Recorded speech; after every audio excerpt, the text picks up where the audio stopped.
প্রিয় দর্শক, স্বাগত জানাচ্ছি সারাদিনের সংবাদে প্রতিদিনের আয়োজন রাত 11টার শীর্ষ সংবাদে। সারা বিশ্বের গুরুত্বপূর্ণ সব সংবাদের শিরোনাম জেনে নিন শুরুতেই। কর্মসূচি দিয়ে উধাও আওয়ামী লীগ, মাঠে জামাত, শিবির, এনসিপি। রাজশাহীতে বিচারকের বাসায় ঢুকে ছেলেকে হত্যা। নির্বাচনের দিনে গণভোট, জাতির উদ্দেশ্যে ভাষণে প্রধান উপদেষ্টা। এবার চীন সীমান্তে ভারতের নতুন বিমান ঘাঁটি। দেশে রাজনৈতিক অস্থিরতা, পুঁজিবাজারে উপর্যুপরি পতন। জুলাই সনদ বাস্তবায়ন আদেশে সই করেছেন রাষ্ট্রপতি।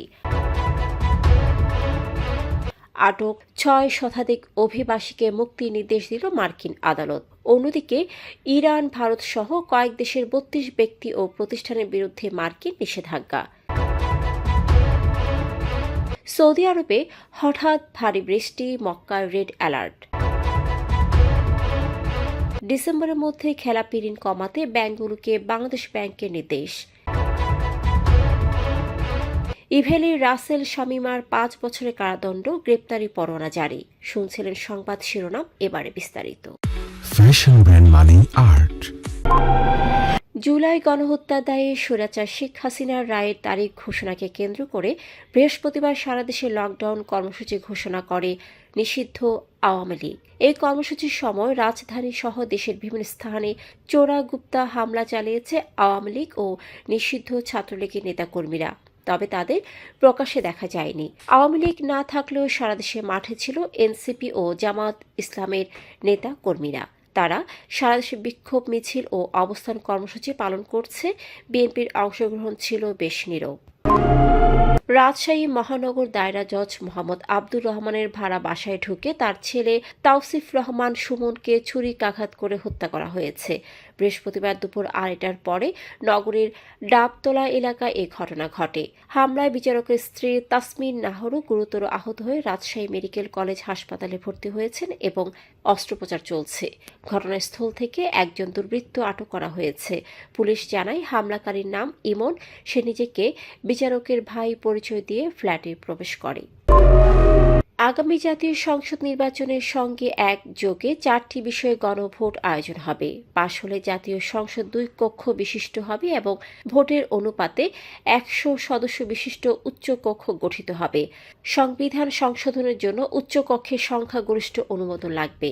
বৃহস্পতিবার বেলা 2:30টায় প্রধান উপদেষ্টা অধ্যাপক মোহাম্মদ ইউনূস জাতির উদ্দেশ্যে ভাষণে জুলাই জাতীয় সনদ বাস্তবায়ন, জাতীয় নির্বাচন, গণভোট ও অন্তর্বর্তী সরকারের বিভিন্ন বিষয় তুলে ধরেন। এর আগে অন্তর্বর্তী সরকারের উপদেষ্টা পরিষদ জুলাই জাতীয় সনদ বাস্তবায়ন আদেশ 2025 অনুমোদন করেছিল। প্রধান উপদেষ্টা বলেন, গত বছরের অগস্টে জুলাই গণ অভ্যুত্থানের পর গঠিত অন্তর্বর্তী সরকারের 3 মূল দায়িত্ব ছিল হত্যাকাণ্ডের বিচার করা, কার্যকর গণতান্ত্রিক ব্যবস্থার সংস্কার আনা এবং নির্বাচনের মাধ্যমে ক্ষমতা হস্তান্তর করা। ভারত হিমালয়ের লাদাখের মুধনিউমা এলাকায় নতুন বিমান ঘাঁটি নির্মাণ করছে, যা সাগর পৃষ্ঠ থেকে 13,000 ফুট উচ্চতায় হবে এবং দেশের সর্বোচ্চ বিমান ঘাঁটিতে পরিণত হবে। বুধবার বিমান বাহিনীর প্রধান air chief marshal AP Singh ঘাঁটিটি পরিদর্শন করেন। প্রতিরক্ষা মন্ত্রণালয় বা বিমান বাহিনীর কর্মকর্তারা মন্তব্য করতে রাজি হননি। তবে অবসরপ্রাপ্ত এয়ার মার্শাল সঞ্জীব কাপুর জানিয়েছেন, ঘাঁটিটি যুদ্ধ বিমান অপারেশন চালানোর সক্ষমতা রাখবে এবং 2 শত্রুর জন্য চ্যালেঞ্জ হবে। পুঁজিবাজারে দরপতন চলছেই। গণপরিবহনে আগুন, ঢাকাসহ বিভিন্ন স্থানে ককটেল বিস্ফোরণ ও নাশকতামূলক কর্মকাণ্ডে বিনিয়োগকারীদের মধ্যে ভীতি ছড়িয়েছে, যার প্রভাব বাজারে পড়েছে। বৃহস্পতিবার 2 বাজারেই বড় পতন দেখা গেছে। অধিকাংশ শেয়ারের দর কমেছে। গত 10 কার্যদিবসের মধ্যে 9 দিনে সূচক কমেছে। চলতি সপ্তাহে মঙ্গলবার সামান্য বৃদ্ধি হলেও বুধবার ঢাকার লেনদেন 20 সপ্তাহ পর 200 কোটি টাকার নিচে নেমে আসে। ডিএসইএক্স 47.43 পয়েন্ট কমে।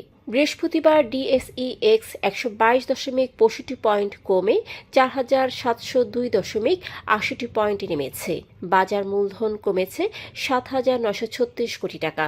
চট্টগ্রাম স্টক এক্সচেঞ্জেও দাম কমার তুলনায় দাম বাড়ার তালিকায় 6 গুণ বেশি প্রতিষ্ঠান থাকায় সূচক পতন এবং লেনদেন কমেছে। সিএসইতে টানা 10 কার্যদিবস সূচক কমেছে। ঢাকার লেনদেন শুরু হওয়ার 5 মিনিটের মধ্যে অধিকাংশ শেয়ারের দর কমতে থাকে এবং দিনের লেনদেন ঢালাও দরপতন ও সূচকের বড় পতনের মধ্য দিয়ে শেষ হয়। রাষ্ট্রপতি মোহাম্মদ শাহাবুদ্দিন বৃহস্পতিবার জুলাই জাতীয় সনদ বাস্তবায়ন আদেশ জারি করেন। এর আগে অন্তর্বর্তী সরকারের উপদেষ্টা পরিষদ আদেশটি অনুমোদন করেছিল।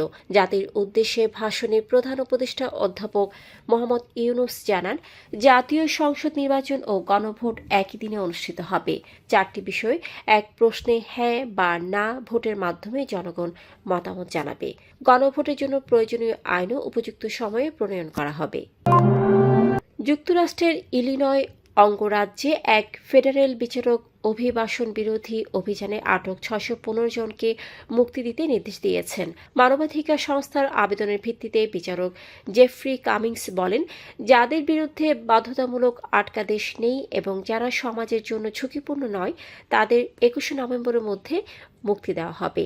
এনআইজেসি ও এসিএলইউ অভিযোগ করেছে, ট্রাম্প প্রশাসনের অপারেশন মিডওয়ে ব্লিটজ আইসিই বহু মানুষকে বেআইনিভাবে আটক করেছে। অভিযানের পর অন্তত 3000 গ্রেপ্তার হয়েছেন, যার মধ্যে প্রায় 1100 জন স্বেচ্ছায় দেশ ত্যাগ করেছেন। অন্যদিকে যুক্তরাষ্ট্র ভারত সহ 32 জন ব্যক্তি ও প্রতিষ্ঠানের উপর নতুন নিষেধাজ্ঞা আরোপ করেছে। এই নিষেধাজ্ঞা ইরানের ব্যালিস্টিক ক্ষেপণাস্ত্র ও মানববিহীন ড্রোন উৎপাদনে সহায়তাকারী নেটওয়ার্ককে লক্ষ্য করেছে। মার্কিন অর্থ মন্ত্রণালয়ের office of foreign assets control জানিয়েছে, ইরান, সংযুক্ত আরব আমিরাত, তুরস্ক, চীন, হংকং, ভারত, জার্মানি ও ইউক্রেনে অবস্থিত এই নেটওয়ার্কগুলো নিষেধাজ্ঞার আওতায় এসেছে। সৌদি আরবে হঠাৎ ভারী বৃষ্টি হয়েছে। বুধবার মক্কার দক্ষিণাঞ্চলে তুমুল বৃষ্টির কারণে বহু রাস্তা প্লাবিত হয়ে যান চলাচল ব্যাহত হয়েছে। তবে কেন্দ্রীয় মসজিদুল হারামে শুধু প্রবল বাতাস ও মেঘলা আকাশ দেখা গেছে, বৃষ্টি হয়নি। সৌদি আবহাওয়া কেন্দ্র কিছু এলাকায় রেড অ্যালার্ট জারি করেছে, কারণ প্রবল বর্ষণ, শিলাবৃষ্টি ও আকস্মিক বন্যার আশঙ্কা রয়েছে, যা রাত পর্যন্ত চলতে পারে। সামাজিক মাধ্যমে ছড়ানো ভিডিওতে দেখা গেছে, দক্ষিণ মক্কার ডিফাক সহ বিভিন্ন এলাকায় যানবাহন জলাবদ্ধ রাস্তায় চলাচল করছে। এই এলাকায় টানা দ্বিতীয় দিনের মতো বৃষ্টি হচ্ছে। বাংলাদেশ ব্যাংক ডিসেম্বরের মধ্যে খেলাপি ঋণ কমাতে ব্যাংকগুলোকে প্রয়োজনীয় ব্যবস্থা নিতে নির্দেশ দিয়েছে। বুধবার ডেপুটি গভর্নর ডক্টর কবির আহমেদ ব্যাংক এমডিদের সঙ্গে বৈঠকে এই নির্দেশ দেন। এনআরবিসি ব্যাংকের এমডি মোহাম্মদ তৌহিদুল আলম খান জানান, কেন্দ্রীয় ব্যাংক বলেছে সকল ব্যাংককে একযোগে কাজ করে উল্লেখযোগ্য হারে নন পারফর্মিং লোন কমাতে হবে। সম্প্রতি বাংলাদেশ ব্যাংক ব্যাংকগুলোর জন্য বিস্তারিত সার্কুলার জারি করেছে, যা অনুযায়ী ঋণগ্রহীতাদের সঙ্গে আলোচনা করে অকার্যকর ঋণ পুনঃতফসিল বা পুনর্গঠন করা যাবে। ফলে দুর্দশাগ্রস্ত ঋণগ্রহীতারা সহায়তা পাবেন এবং খাত জুড়ে শৃঙ্খলা বজায় থাকবে। প্রতারণার অভিযোগে ই-কমার্স প্রতিষ্ঠান ইভেলির এমডি মোহাম্মদ রাসেল ও চেয়ারম্যান শামিমা নাসরিনকে 5 বছরের কারাদণ্ড এবং প্রতিজনকে 10,000 টাকা অর্থদণ্ডের আদেশ দিয়েছেন আদালত।